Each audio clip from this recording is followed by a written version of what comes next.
Buenas noches, bienvenidos a una nueva emisión de Juicio al Misterio. Hace un tiempito que no nos encontramos, pero eso no significa que no estábamos intentando encontrar algunas historias, algunas aventuras, recopilando información, recopilando datos, viendo qué nuevo descubrimiento hay por aquí y por allá para traerlo, para compartirlo con ustedes y para poder seguir aprendiendo. Esta noche, en la que nuevamente me acompaña Jeremías y volvemos a encontrarnos, hemos tenido la idea de no dedicarnos tanto a la actualidad, porque bueno, todos los días pasan cosas nuevas, pero a veces perdemos en el horizonte un poco cuál ha sido nuestro origen. Todavía no sabemos cuál es nuestro origen, y cuanto más buscamos en él, nos encontramos con elementos históricos que un poco nos explican el camino de por qué somos lo que somos en esta actualidad. Esta noche vamos a hablar de uno de los elementos históricos posiblemente más importantes en lo que hace a civilización, en lo que hace a orden. Ya veremos si eso es orden, si es control social. Ya veremos de qué se trata este elemento que se tiene casi completo, pero que sin duda ha marcado una parte importante de la civilización. Nos vamos a hacer un pequeño viaje hacia atrás en el tiempo. Nos vamos hacia la medialuna fértil, allá entre el Tigris y el Éufrates. Hablamos alguna vez en nuestro programa de Sumer. Esta noche hablaremos de Babilonia, pero no de cualquier reinado de Babilonia, de uno de los reyes que marcó un poco la historia de esa civilización, que es ni más ni menos que Hammurabi. Hammurabi reinó durante aproximadamente 42 años, allá entre el 2100 y el 2080 a.C. Fue uno de los reyes más importantes. En principio era un rey guerrero, era un rey unificador que utilizó dos de los elementos más importantes para unificar a las civilizaciones, lo que es el lenguaje y lo que es la religión. Elementos de vital importancia antes y por supuesto que ahora también. Recuerden ustedes que por ese tiempo todavía subsistía la escritura cuneiforme, de la que ya hemos hablado y que estarán viendo en el fondo de la pantalla mientras conversamos. Nos va a acompañar durante todo el programa. Pero esta noche en particular no vamos a hablar de todo el reinado de Hammurabi, aunque evidentemente fue muy importante. Un conquistador, un anexador, un unificador de lo que habían sido las tierras de Sumer y muchas otras, las Acadias, con ese gran imperio que fue el babilónico. Esta noche vamos a hablar de uno de los elementos que utilizó para organizar esa civilización. Cualquiera diría que le bastaba su capacidad de rey para que todos le hicieran caso. Pues no, fue la primera vez en la historia que una civilización de las que ya existían tuvo un código escrito. Tal y como hoy podemos hablar de código penal, de código civil, pues gracias a Hammurabi tenemos el famoso y conocido código de Hammurabi, que insisto, tienen ustedes aquí como fondo de pantalla. Pero antes de ingresar en lo que vamos a hablar, en lo que vamos a charlar esta noche, le doy nuevamente la bienvenida a mi querido amigo Jeremías Graf. ¿Cómo estás, Jeremías? Buenas noches. Buenas noches, Hernán, ¿cómo estás? Bueno, contento de poder retomar estos juicios al misterio con un tema muy interesante hoy, que si bien es muy antiguo, es muy actual a la vez. Sí. La fuente del derecho de todo el mundo casi es la cuna con este código, Sí. porque es la base histórica de lo que después fueron los distintos códigos a lo largo de la historia, con lo cual la figura de este rey es importantísima en la historia universal. No solo por el hecho de ser rey, sino por lo que vos decías antes, justamente, cómo logró unificar bajo el código, pero también bajo la cultura, porque recordá que en esa época no mucha gente leía esa escritura, esa forma de escritura, con lo cual generar un código implicaba también enseñar de algún modo que habían reglas, leyes, mandatos que cumplir, que antes de ese código se cumplían de una manera bastante brutal, ¿no? Empezó a civilizar una sociedad, en este caso la sociedad de ese momento del imperio que él ostentaba. Sí, yo lo primero que quisiera hacer, porque esta noche más que nada vamos a charlar, porque hay un montón de cosas que podemos charlar y comparar con la realidad, es decir, que eso que ustedes ven en pantalla, que es, parece ser un monumento de piedra, que es básicamente el código. Es como si ustedes tuvieran un código civil, un código penal en la mano. Pero la primera inscripción que tiene este código es una frase que está como si fuera el preámbulo del código de Hammurabi, que está dedicada al dios de la justicia babilónico, que es Shamash. ¿Qué dice? Se las voy a leer porque me parece interesante arrancar desde ahí, como si fuera el preámbulo de nuestra constitución, ¿no? Dice, se proclama al dios. Consideramos que este tipo de sociedades, Jeremías, era una sociedad en principio politeísta, ¿sí? Politeísta. Yo diría sincrética, porque comenzaba a buscar dioses de todos los que había alrededor. Entonces dice, se proclama al dios como instrumento de los dioses para hacer prevalecer la justicia en la tierra, para aniquilar al inicuo y al perverso, para impedir que el fuerte sojuzgue al débil. Tamaña discusión, porque estamos hablando de hace 5.000 años, ya hablaban de fuerte y débil. Pero ahí hay otra cosa también, que vos, hablando de la religión, como siempre, también una de las fuentes del progreso de la humanidad, el progreso histórico de la humanidad, él mismo, al ser rey, era un semidios. Sí. Y eso en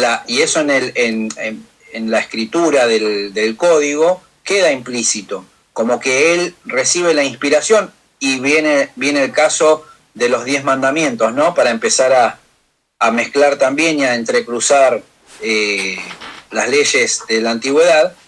Es la inspiración de Dios la que hace que Moisés talle sobre la piedra los 10 mandamientos. En este caso, la inspiración de los dioses babilonios, y en particular del dios Shamash, en el cuerpo de este rey, de este soberano, es el brazo ejecutor de la escritura de esa ley. Sí, hay una cosa que es muy interesante también. Tanto en Sumer como en Babilonia, los reyes, como vos bien decís, eran semidioses. Va a pasar algo distinto cuando se llegue a la cultura egipcia. En la cultura egipcia los reyes eran dioses, los faraones eran dioses. Acá todavía, más bien había una línea divisoria, había una representación, pero todavía no había una deidad conformada en la tierra. Pero eran intérpretes de los dioses, ¿no? Entonces su palabra estaba por encima. Una salvedad que por ahí vas a coincidir conmigo, y es una hipótesis. Y es que los griegos tomaron gran base del conocimiento y gran base de esa forma de estas civilizaciones anteriores. Y los romanos los tomaron más de los egipcios. Sí, coincido. Porque fíjate vos que los emperadores romanos terminaban siendo sumos pontífices. Algunos se decretaron dioses o se instituyeron dioses a la manera egipcia. Sí. Y en cambio los griegos tenían ese panteón de dioses y también tenían los semidioses. Sí. O sea, tienen un acervo más cercano al de esta civilización, en ese sentido religioso, digo, de los grados de dioses y semidioses. Sí, totalmente de acuerdo. De hecho, bueno, algún día hablaremos esto del título de sumo pontífice, cómo llega hasta nuestra realidad con la figura máxima del Vaticano, ¿no? Algún día. Ese es un tema que tenemos que charlar. En algún momento vamos a armar las coronas que hemos visto el otro día. Claro, por eso. Bueno, vamos a empezar a desgranar un poquito, porque no lo vamos a desgranar todo, sino necesitaríamos un par de años analizando cada uno de los artículos. Pero vamos a empezar a desgranar un poco el código Hammurabi y cómo desde el código, después haremos posiblemente un debate final, cómo desde el código también se establecía el funcionamiento de la sociedad. El primer elemento que se destaca en el código Hammurabi es, o podemos conversar acerca de cómo era la administración de justicia. ¿Quién la administraba? ¿no? Entonces el código establecía que había jueces más o menos similares a los jueces que conocemos hoy, obviamente no tenían toga ni nada que se le parezca, pero los tribunales podían ser de manera individual o colegiados, ¿eh? Existía más o menos el mismo funcionamiento que ahora. Pero la diferencia era que la apelación final no tenía una Corte Suprema de Justicia de la Nación, sino que era el rey, ¿sí? O sea, la palabra definitiva sobre cualquiera de los eventos la tenía el rey. Yo creo, previo a eso, sí. te hago un acotado. Previo a eso, a la institución, al instrumento del código, o sea, a la aplicación del código, a la puesta en vigencia, el jurado, los jueces, eran los sacerdotes. Exactamente, los sacerdotes, somos sacerdotes. Y el antecedente era, y por eso Hammurabi empieza con este tema, es que los sacerdotes lo tomaban con el criterio propio. No había una legislación, no había un criterio, no había una fuente en realidad, entonces hacían más o menos lo que querían. No había una línea rectora. Y ese fue uno de los principios por los cuales este rey también empezó con esta codificación de leyes. Sí, yo ahí tengo el otro día discutía con un profesor de historia que me decía que el código como tal no era un código jurídico. Porque, bueno, lo vamos a dejar al final porque me interesa tener esta discusión con vos al final, pero lo que yo sí llegué a un acuerdo respecto a la bibliografía, y si querés lo charlamos, es que en realidad el código Hammurabi, más allá de que pudo haber tenido alguna intervención particular de él o de los sacerdotes, era una recopilación de decisiones de reyes anteriores, como si todas se juntaran en el mismo sistema. Un código. La codificación de leyes y de normas. Pero no a la usanza de como la conocemos ahora. Yo le decía a este profesor que a mí me parecía que el sistema de Hammurabi, por la forma en la que está instaurado, parecía más el sistema anglosajón, en el sentido de que vos tenés un precedente y que la figura definitiva en esa consecución judicial es el rey, que es lo mismo que pasa en Inglaterra ahora. Exactamente. Sí, o sea, tenés un sistema precedente en todo, no solo en Inglaterra, sino en los países del common law. Bajo su... Exacto. Entonces, acá parece que pasa lo mismo. Tenemos una recopilación de leyes, tenemos jueces, pero al final define el rey, ¿no? Entonces, eso pasaba también en el derecho castellano hasta con los fueros, que todos terminaban en el arbitraje del rey. Si bien no era el tribunal superior, cuando había algo que estaba en polémica y no tenía definición, terminaba definiéndolo el rey. Sí. Sí. Bueno, acordémonos en cuestiones obviamente que tuvieran importancia para el reino. En cuestiones menores se definirían de otra manera. Sí, por ahí algún noble de segunda o de tercera línea terminaba decidiendo, ¿no? Pero sí existe ahí un germen de una organización jurídica. Yo creo que sí. Pero es una organización jurídica, si bien es muy primitiva por las formas y más que nada por los elementos con los que se contaban, pero ya ahí, bueno, y ya lo vas a empezar a desgranar, existe el tema de la carga de la prueba, de la presentación en los términos jurídicos, los plazos, porque aplicaban plazos para la presentación de testigos. Imagínate que había que traer un testigo de otro pueblo y que eso llevaba mínimo un mes de distancia y le aplicaban un término de 6 meses para poder presentar la carga de la prueba con los testigos. Digo, había quizás ya un germen de un sistema judicial o jurídico, por lo menos en ciernes. Sí, lo que sería también un sistema procesal, ¿no? Sí, dándole normas para llevar adelante el procedimiento. Pero bueno. Penal seguro. Penal seguro. Sí. Porque las penas estaban bien tipificadas. Sí. Yo creo que el primer estamento o corpus que está integrado al código Hammurabi es que nos trae una novedad, siendo que desde el propio código se establecen las clases sociales. se dividen las clases sociales, ¿no? Esto es una cosa novedosa, casi podríamos decir un sistema de castas. Dice que hay una primera línea, una primera franja, que es la de los hombres libres, los denomina Amelú, son los que nacieron de otros hombres libres, ¿no? Los que siempre han sido libres, los ciudadanos después de la República Romana, ¿no? O los griegos que podían votar. Después teníamos una segunda clase, que es una clase muy interesante, que castellanizada se les llama hombres de poca importancia, pero el título en ese idioma es mushkinu. Es importante hablar del título porque de esa palabra, de ese segmento social, nace la palabra que conocemos nosotros como mezquino. Hay una arabización del término que sale como personas de poca importancia, como que no tenían relevancia, como que no tenían bienes, como que eran poco importantes para la sociedad, ¿no? Entonces hoy recibimos el término mezquino. Ese sería... Con un grado de libertad que es equivalente al liberto, a la persona a la que le fue otorgada ciertas potestades para vivir. Exacto. Distinto del esclavo, que dependía y era representado en todo momento por el amo. Era poco más que un animal. Exacto. El esclavo, que como vos adelantás, es la tercera categoría en las clases sociales, tenía una serie de particularidades. Por ejemplo, uno podía ser un hombre libre y por alguna deuda determinada caer en esclavitud que no podía exceder los 3 años, ¿no? Entonces, una pena, te podían condenar a ser esclavo durante 3 años. Después volvías a ser libre.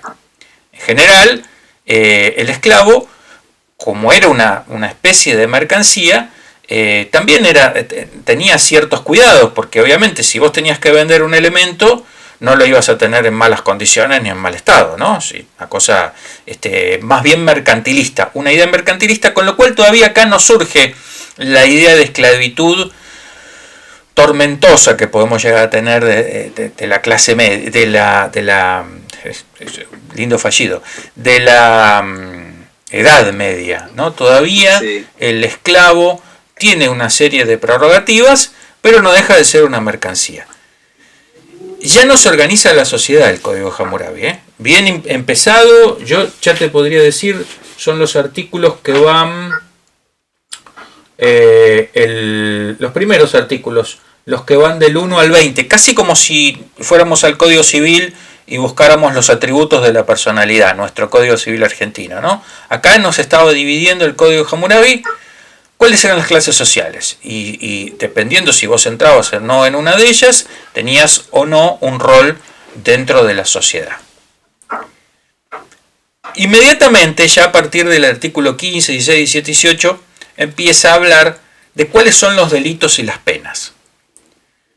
Como vos bien adelantabas antes, lo hace de manera taxativa. Vamos a ver al final qué significa esto de ley del talión, de retribución. Vamos a ver, porque ojo que esto después fue ingresando en los distintos códigos judiciales posteriores. Sí, señor. Las penas eran de agua, de fuego y de empalamiento. O sea que existía, naturalmente, en el Código Hammurabi la pena de muerte, y yo diría, bueno, posiblemente una de las penas más terribles, ¿no? Como era la del empalamiento, que obviamente se utilizaba para las peores ofensas. Podría buscar algún ejemplo.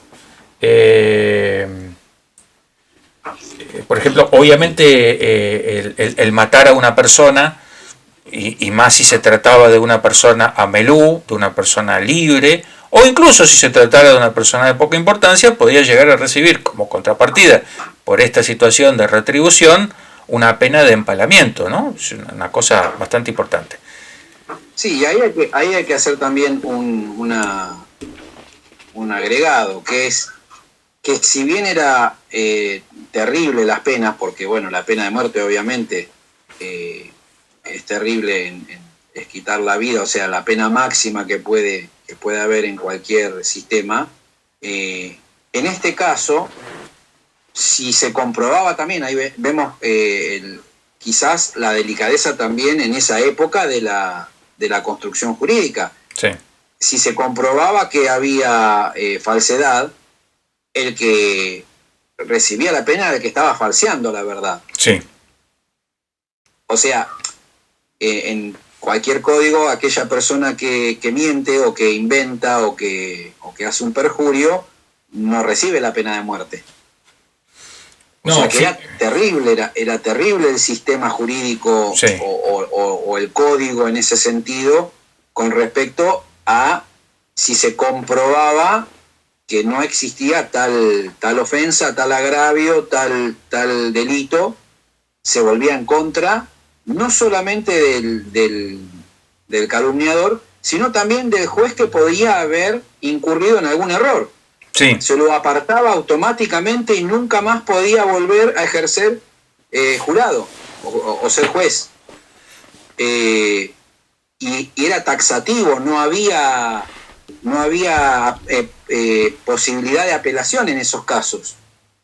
Comprobado el hecho, la pena era sin posibilidad de apelación. Fíjate que lo que vos decís es tan importante que hoy en día estas penalidades para los jueces también existen, no a pena de muerte, pero por ejemplo, si un juez hoy realiza lo que se llama prevaricato, está a tiro, por ejemplo, del Consejo de la Magistratura para dejar de ser juez. Es decir, que el sistema después de 4 o 5 mil años sigue manteniendo... Mantiene su origen. Sí. Fíjate lo que dice el artículo 15 del Código Hammurabi, ¿no? Dice, si uno sacó un esclavo o esclava del palacio, un esclavo o esclava de un mushkenum, o sea, los lugares donde estaban las personas de poca importancia, será muerto. Fíjate vos, ¿no? Artículo 16. Si uno alberga en su casa un esclavo o esclava, prófugas, lo que es el encubrimiento hoy en día, prófugos del palacio o de un mushkenum, y no lo hace salir a requerimiento del mayordomo, el dueño de casa será muerto. Me encanta además la forma en que está escrito, o sea, o por lo menos la forma en que se traduce a nuestro idioma. Sí. Sí. Claro. Si haces tal cosa, te va a pasar tal cosa. Vos fíjate que la partícula que utilizan es sí, si tal cosa pasa, o sea que hay ya de entrada no la presunción, sino el hecho.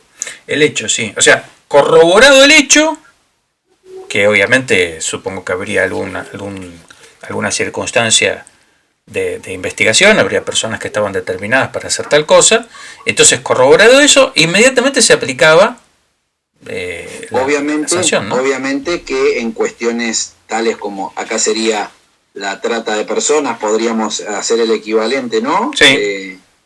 O similar, muy similar a eso, o algún delito ya mayor, algún delito de penalidades mayores en los códigos posteriores. Pero las cuestiones también cotidianas estaban muy bien tipificadas. Sí, totalmente. Ahora vamos a ver que hay muchas muy específicas. El tema del comercio, de los precios, de la estafa. Uh-huh. Muy avanzado. La verdad que al leerlo uno siempre hace una lectura quizás por arriba de algunas cuestiones, más que nada a veces por cuestiones de tiempo, pero cuando se detiene a analizar, por ejemplo, lo que estamos hablando ahora del código, se desgranan un montón de cuestiones que llegan hasta nuestros días. Sí, claro. Y que quizás algunas están mejor formadas, mejor conformadas, mejor redactadas, mejor hechas, que las que hoy tenemos, que son a veces bastante ambiguas, ¿no? Mira, vamos a ver un pequeño ejemplo de lo que hablábamos antes, de las penas de agua, de fuego y de empalamiento. Penas de agua.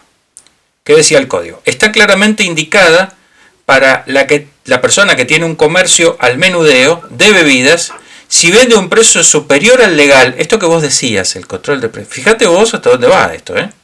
Sí, sí. Si no acepta que se le pague en cebada o exige un pago más elevado en dinero. Estamos hablando de las penas de agua. Para la mujer cuyo marido ha sido hecho prisionero y que a pesar de tener suficientes recursos, va a habitar a casa de otro hombre. Aquí entra con el tema del adulterio, ¿no? Las penas de fuego. Se aplica a la madre y al hijo convictos de incesto. El incesto estaba severamente castigado en Babilonia, ¿no? Esto es una prueba de ellos.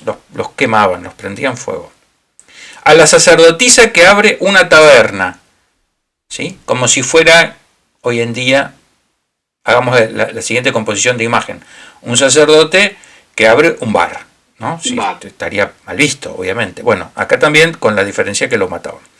Y la pena de empalamiento. Se decretaba para la mujer culpable de haber hecho asesinar a su marido con el fin de contraer nuevo matrimonio. Esto es lo que conocemos como homicidio agravado. Sí. En la actualidad, por lo menos en la Argentina. Es increíble. Fíjate vos que había una escala para los eventos, para los hechos, para las conductas típicas, que estaban graduadas, ya por lo menos en Argentina no existe la pena de muerte, pero estaban igual de graduadas que ahora. O sea, había cosas que eran graves y otras que eran menos graves, y ahora la escala es más o menos la misma. Obviamente que los tiempos y el correr de la historia atenuaron las penas o atenuaron las conductas por el camino también que transitó la historia, ¿no? De civilización, de modernidad. Pero todavía tenemos culturas que tienen esas penas. Sí, de hecho. Que se han quedado en tiempos anteriores, ¿no? Que no han avanzado y que mantienen ciertas legislaciones o ciertas penas tan duras como esa. Exacto. Además, culturas que todavía están muy cerca de esta aplicación. No nos vamos a tirar con los amigos musulmanes porque, bueno, obviamente que no queremos que nos ocurra nada. Nada particular, no, pero además ahí hay cuestiones religiosas. Pero ellos tienen todavía ciertas leyes que son, en ese sentido, muy rígidas. Sí. Bien, sigamos.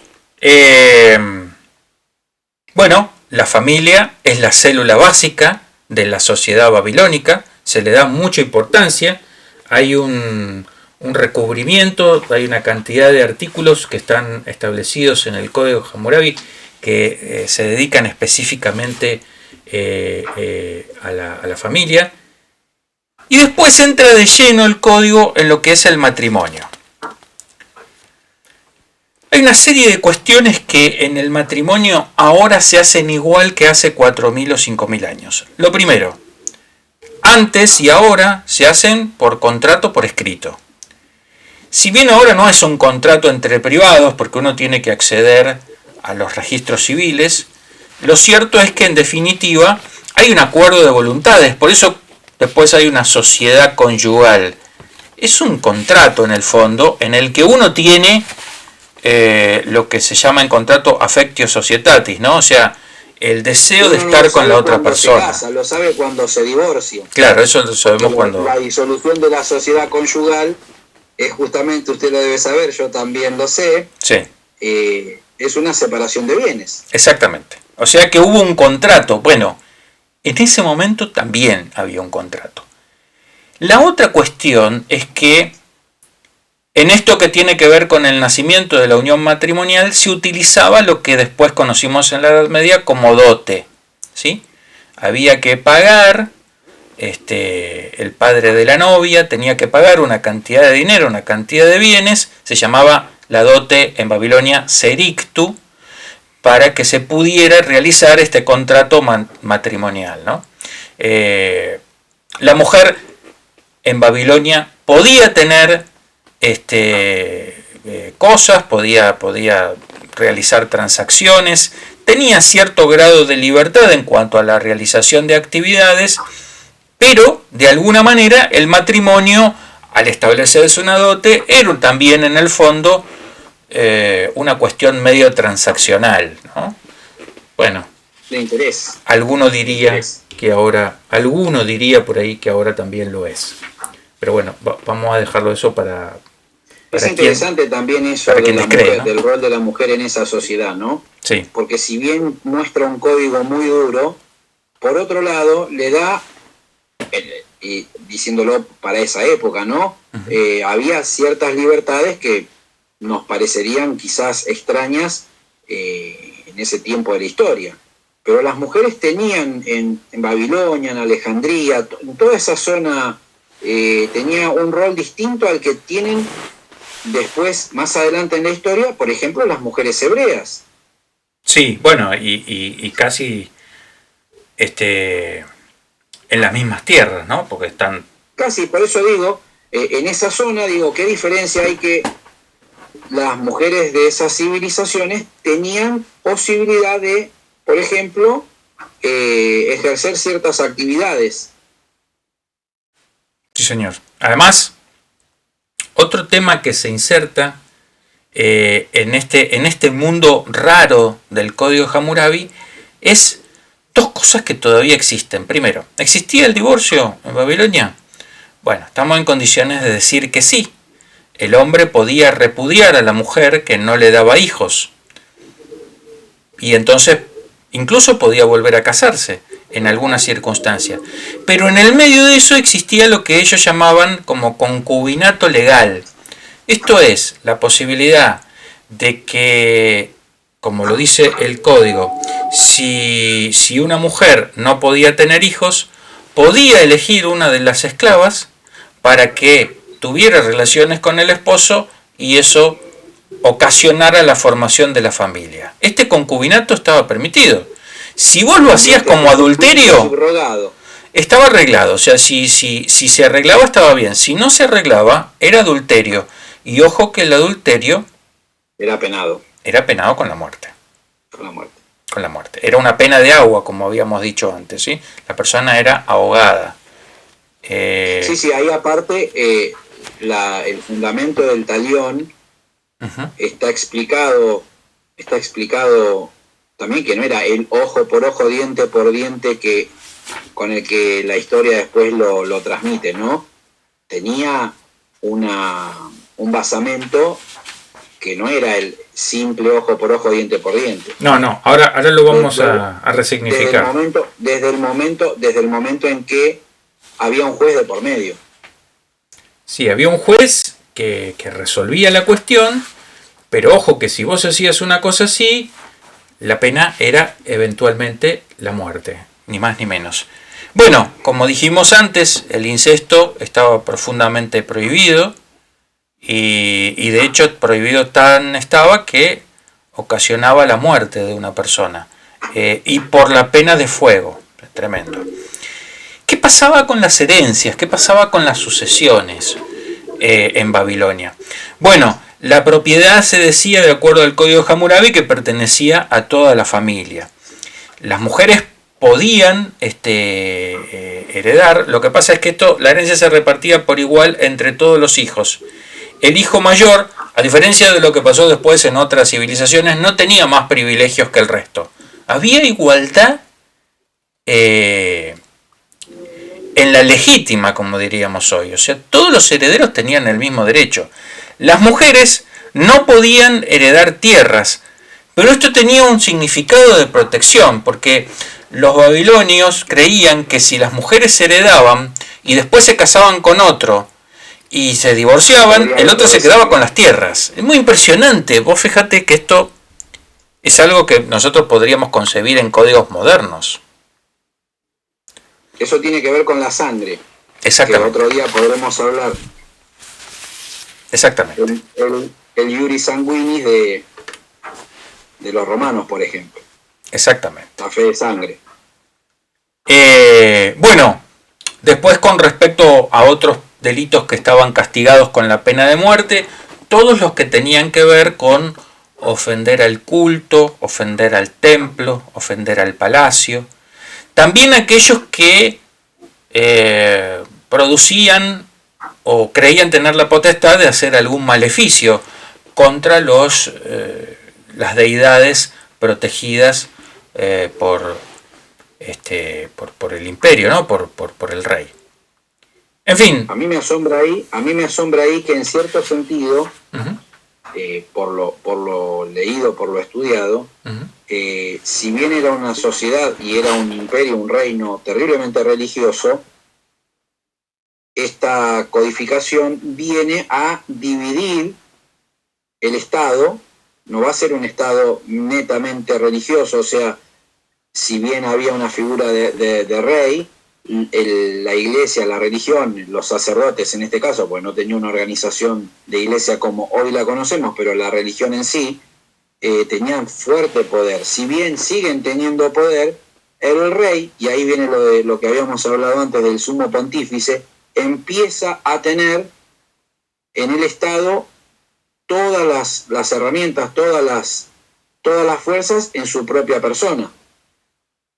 Sí. Porque también dirige las cuestiones religiosas de esta manera, porque las está codificando. Sí. Si tal cosa ocurre contra el templo, los jueces van a determinar. Y lo que te decía al principio, se los corría, si bien había algunos, obviamente que podría haber sacerdotes que ejercieran también el rol de jueces, hay jueces civiles. Sí. Sí. Que hasta ese momento los jueces en esa civilización eran los sacerdotes. Totalmente. Entiendo que por una cuestión de educación y de conocimientos. Y es posible, no está referido en los libros de historia, pero yo tiendo a creer que por ahí también, no creo que estuvieran divididos los juzgados como ahora, pero es posible que hubiera gente que se dedicara a aplicar la ley de las penas más graves y otros a resolver cuestiones, si se quiere, del ius civilis, ¿no? Si, cosas más de todos los días, posiblemente.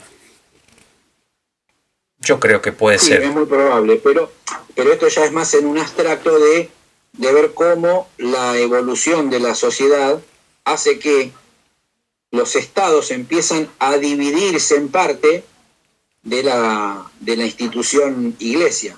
Sí. Sí, empieza totalmente. un muy fino, pero es muy finito, pero se ve en este caso.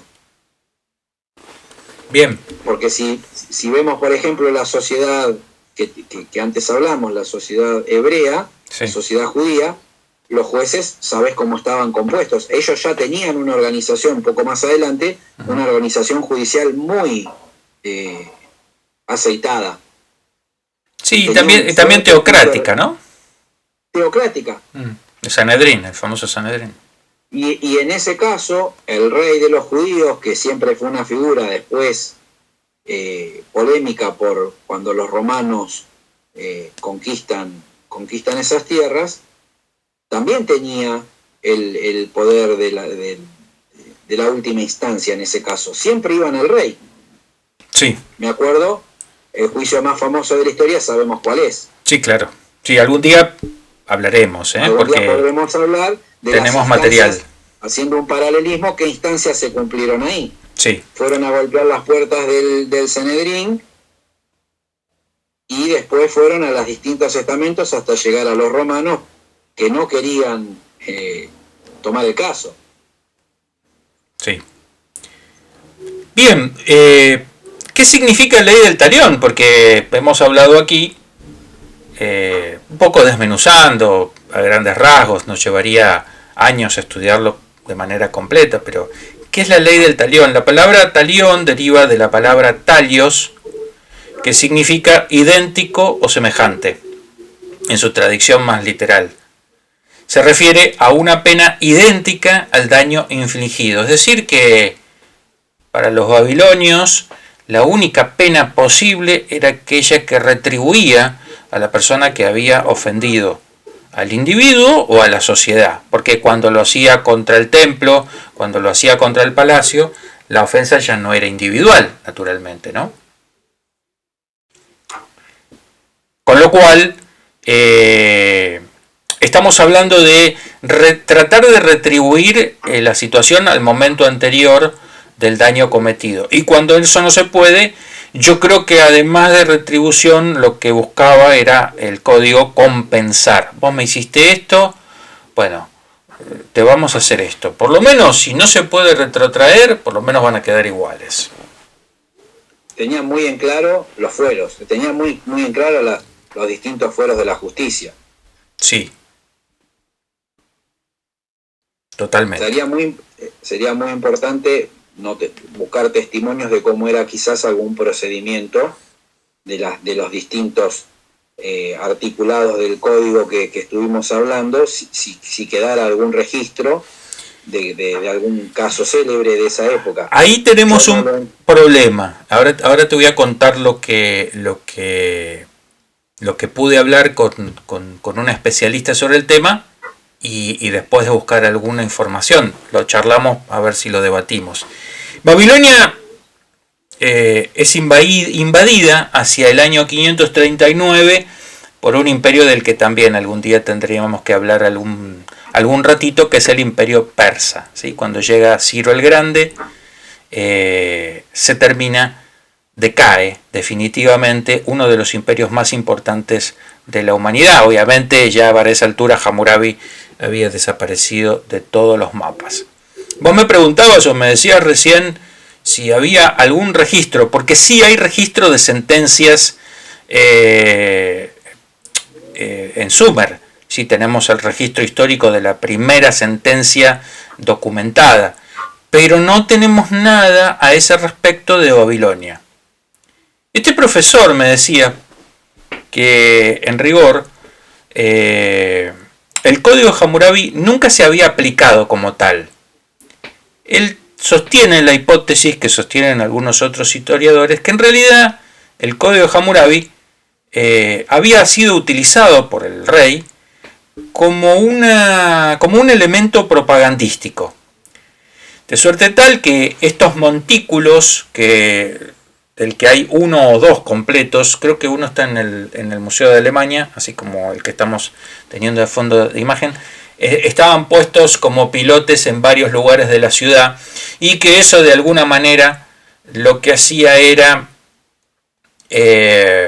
hacer propaganda de los actos de gobierno o hacer propaganda del rey, en lo que sería, por otro lado, una de las primeras manifestaciones de la historia en cuanto a propaganda de actos de gobierno.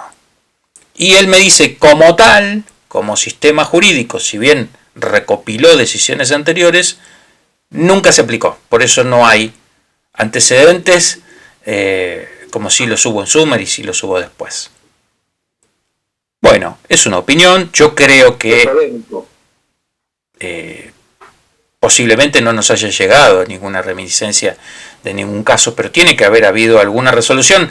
Él me dice, no, la verdad es que las resoluciones las tomaba el rey, o algún, en fin, algún noble de segunda línea, como podía ser un sacerdote del palacio, ¿no? Y con la arbitrariedad que sabemos que tiene la nobleza, en definitiva. Pues bien, esta es un poco la historia y un poco el viaje que quería que hiciéramos hoy. Pero si te parece, tengo guardada una sorpresa para esta noche.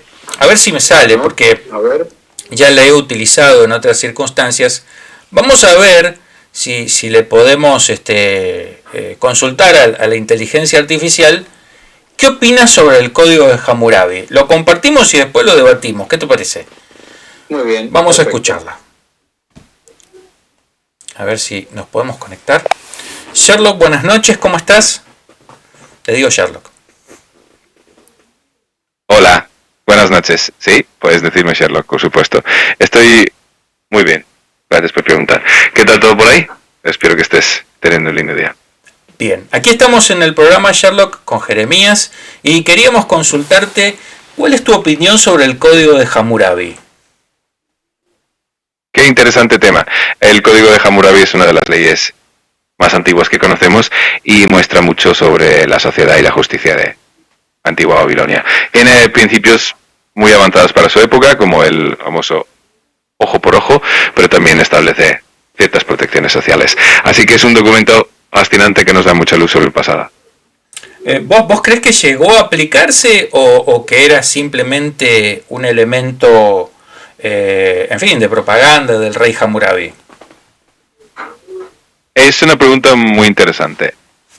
La mayoría de los historiadores coinciden en que el código de Hammurabi sí se aplicó en cierta medida, aunque no de forma estrictamente literal en todos los casos. Era una forma de establecer un marco legal que reflejaba los valores del rey, de la sociedad, y también funcionaba como un símbolo de justicia. Así que probablemente tuvo un impacto práctico, aunque no siempre de manera perfecta. Bien. ¿Se conservan originales del código donde, Sherlock? Sí, el original más famoso del código de Hammurabi está grabado en una estela de basalto y se encuentra en el Museo del Louvre, en París. Hay otras copias y fragmentos que también se han encontrado, así que tenemos una buena idea de cómo era el texto original. Bien. Muchas gracias, Sherlock. De nada, un placer ayudar. Cualquier cosa que necesites, aquí estoy. Que sigas teniendo una muy buena noche. Bueno, a ver si nos podemos ayudar. Efectivamente, quería que participara, ya vamos a tener oportunidad de hacerla participar un poquito más. Pero bueno, la idea, como nos cuenta, parece ser que sí, que el consenso internacional, en cuanto a los historiadores, dice que sí se puso en práctica. Pero fíjate vos qué interesante, porque se puso en práctica, pero no nos ha llegado ningún elemento probatorio. No hay ninguna condena, no hay ninguna sentencia, como sí hemos encontrado, gracias a que se ha podido traducir alguna de las tablillas de Sumer, sentencias judiciales, pero de Babilonia no tenemos ninguna. Quién sabe, estemos camino a poder encontrar alguna y traducirla en ese sentido.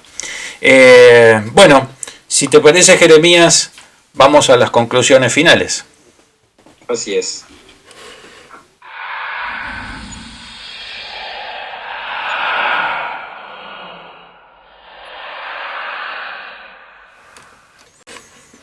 Bien, te escucho tu conclusión. Bueno, ahí con la ayuda de Sherlock, que nos aclara también un poco lo que nosotros pensábamos, seguramente hubo de este código la aplicación. No creo que haya sido un código propagandístico o para asustar o para publicitar la gestión del rey en su reino. Sí creo con bastante certeza de que funcionaba un sistema de premios y castigos, de como quieras llamarlo, un sistema muy primitivo de justicia, pero para esa época muy avanzado. Ahí hemos visto en el articulado que fuimos desgranando que hay cuestiones que llegaron a nuestros días y que no variaron tanto, que no tiene tanta variación. Podrá tener términos jurídicos avanzados, podrá tener una argumentación que los legisladores hayan trabajado con muchos más elementos, pero en esa etapa de la historia, tener un código y unificado además, porque como bien estábamos hablando al principio, es la unificación de varias legislaciones de distintos pueblos que formaban parte del reino, de ese imperio. La verdad que hablar casi de un sistema jurídico para esa época. Tanto es así que su origen después viene en el origen de las distintas formas jurídicas que fueron tomando las civilizaciones posteriores. Es como el germen, es uno de los gérmenes, una de las bases de todo el sistema jurídico internacional, creo yo. Porque aparte tiene algo que todavía hoy se discute y la vigencia está ahí, que es la pena de muerte. La pena de muerte está discutida todavía en todos los sistemas jurídicos, porque hay parte de la biblioteca que en los sistemas donde no existe la quisieran aplicar, y parte de la biblioteca en los sistemas donde se aplica que la quisieran abolir. Pienso en Estados Unidos, por ejemplo, que tiene estados, en su sistema de organización política tiene estados que aplican la pena de muerte y otros estados que no la aplican, que no la tienen legislada. Con lo cual, si nos ponemos a analizar y a investigar, todo eso viene de ahí. Esa es la primera constancia que tenemos nosotros se haya aplicado o no se haya aplicado, de que había el sentido de penar determinados actos con la muerte. Actos graves y que fueran fundados en el juicio que se debía llevar a cabo. Con lo cual, si se tiene la pena de muerte, yo quiero creer de que hubo sentencias, de que hubo juicios y de que se ejecutaron las penas. Me asombra siempre la historia de la antigüedad, porque se encuentran determinados elementos y faltan otros, con lo cual la historia queda inconclusa y queda siempre para posteriores investigaciones, que es con lo que siempre me quedo cuando terminamos los programas, ¿no? Nunca tenemos la última palabra ni la conclusión definitiva. Por ahí, dentro de un par de años, nosotros nos encontremos con algún hallazgo que venga a delucidar todo lo que estamos hablando hoy con mayor certeza. O sea, que pueda aparecer alguna tablilla donde se aplicó alguna pena basada en ese código. Yo creo que es muy interesante seguir la investigación y seguir los descubrimientos que hacen las ciencias que se encargan de estas cuestiones, ¿no? Porque es muy interesante conocer el pasado y los orígenes para poder tener siempre una base muy firme en el presente y en todo lo que vayamos a hacer nosotros en todas las áreas de nuestra vida. Sí, totalmente, coincido. Yo me resta decir, creo que hemos tenido un viaje interesante por uno de los elementos históricos, creo de los más trascendentes. Recuerdo alguna discusión con algún viejo profesor en el sentido de expresar si las normas, el derecho penal era una herramienta de control social que tenían los poderosos para dominar a los que no lo eran. El derecho, desde que se tiene razón, desde que el mundo vive en civilización, pero incluso mucho antes, las normas de convivencia, cuando el hombre todavía era nómade, debían de existir.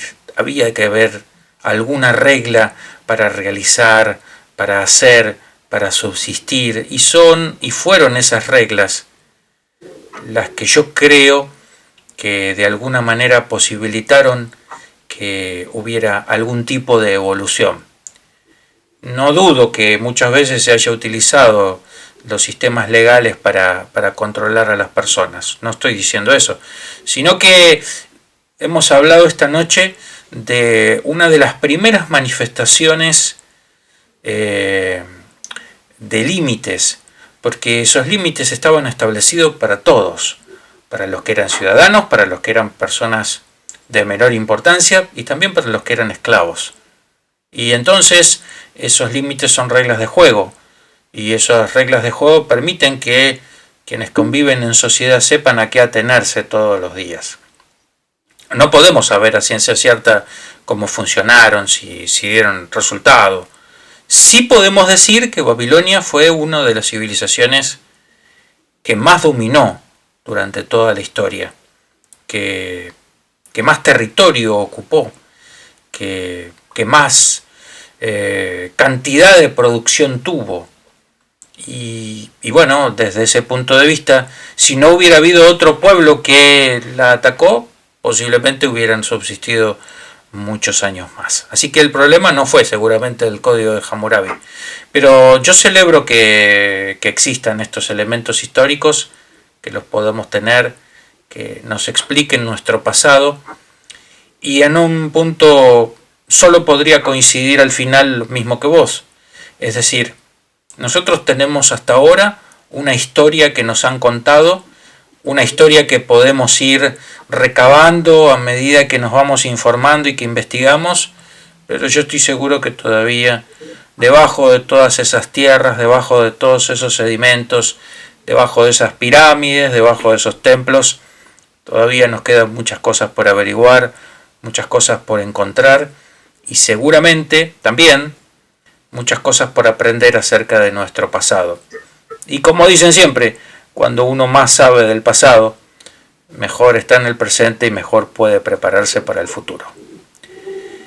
Les agradezco a todos especialmente que nos sigan en el programa. Seguiremos trayendo nuevas aventuras como digo siempre, para aprender nosotros y por ahí para traerles a todos ustedes nuevos conocimientos, nuevas aventuras, nuevos viajes al pasado o al presente, ya veremos, o hacia el futuro, porque también nos queda hablar de muchas cosas que están pasando, como esta que nos acompañó de la inteligencia artificial, que tienen que ver con el futuro. Jeremías, te agradezco mucho que me hayas acompañado, seguiremos teniendo nuevas aventuras.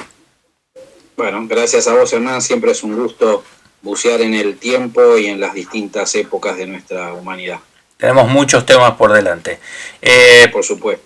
Los saludo a todos especialmente, les agradezco, si se pueden suscribir, si les interesa, aquí estamos para que así suceda. Los saludamos desde Buenos Aires, Argentina, para todo el mundo y hasta cualquier momento. Que tengan buenas noches. Buenas noches.